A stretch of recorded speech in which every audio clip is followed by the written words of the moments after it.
Ашытылған қамырдан манты жасап көргенсіз бе? Өте дәмді әрі балғын болады. Баршаңызға сәлем, сіздермен бірге Гүлжанар. Бірінші мантымыздың қамырын дайындап алайық. Бұл мантыға біз қамырды ашытатын боламыз. Ол үшін бізге небәрі ұн, тұз, ашытқы және жылы су қажет болады.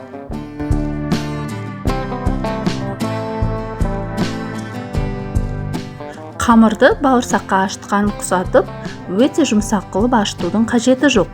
Керісінше, қамыр сәл қаттылау болуы қажет.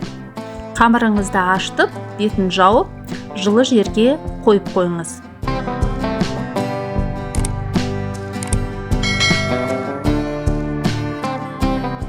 Қамыр көтерілгенше біз салмасын дайындайық.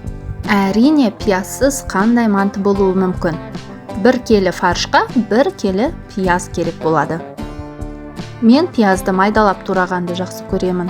Себебі түйген кезде ірі пияз қамырды жыртып жіберуі мүмкін.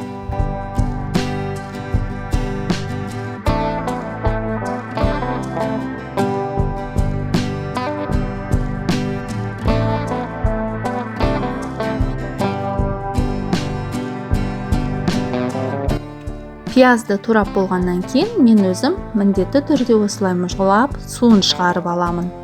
Бұл менің мантымның балғын болуының бірден-бір құпиясы деуге болады. Менің ең сүйікті дәмдеуіштерімнің бірі ол грубомолотый паприка мен грубомолотый чили және қара бұрыш пен кристаллик. Әрине, міндетті түрде тұзсыз болмайды. Сұйық майды да қосуды ұмытып кетпеңіздер. Салмамызды араластырып, шетке қоя тұрайық. Сөйтіп қамырымызға кірісейік. Қамырымыз әдемі көтеріліп, дайын болған екен. Алдымен қамырды түгелдей үстелдің үстіне ұн сеуіп түсіріп алыңыз.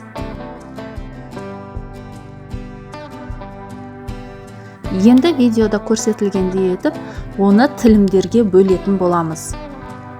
Әр тілімді осылай домалақтап, майда бөліктерге бөліп шариктер жасаймыз. Шариктердің көлемі сіздің алақаныңызға еркін сиятындай орташа құрттың көлеміндей болуы қажет.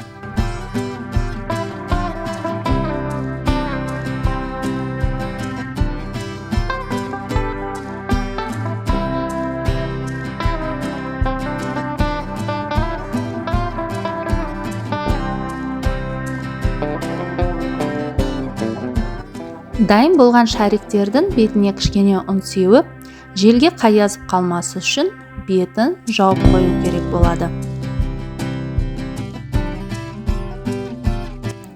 Енді шариктерді біртіндеп ұнға батырып, жеке-жеке жаятын боламыз. Жайылған қамырыңыздың көлемі сіздің алақаныңызбен бірдей болуы керек.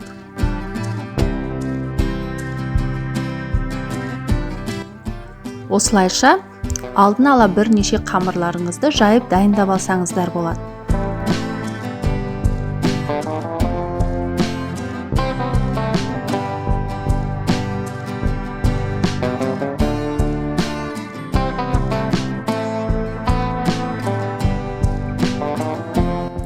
Мантыны біз қолымызға ала отырып түйетін боламыз. Салмасын салған соң қамырымыздың бір ұшынан шымшу арқылы мантымызды түйеміз. Видеода байқасаңыздар, мен бір жағынан 3 шымшым, екінші жағынан 1 шымшымнан алып отырмын. Және бармағымның көмегімен салманы ішіне қарай итеріп отырмын. Осылайша мантыңыз өрілген сияқты бір шетіне қарай майысып, әдемі форманы беріп шығады.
Әлбетте формамызды майлап, мантыларды салған кезде арасын кішкене алшақтау етіп салыңыз.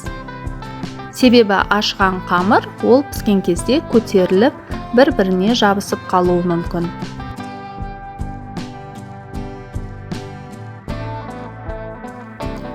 Кәдімгі манты сияқты бұл манты да 45 минут піседі.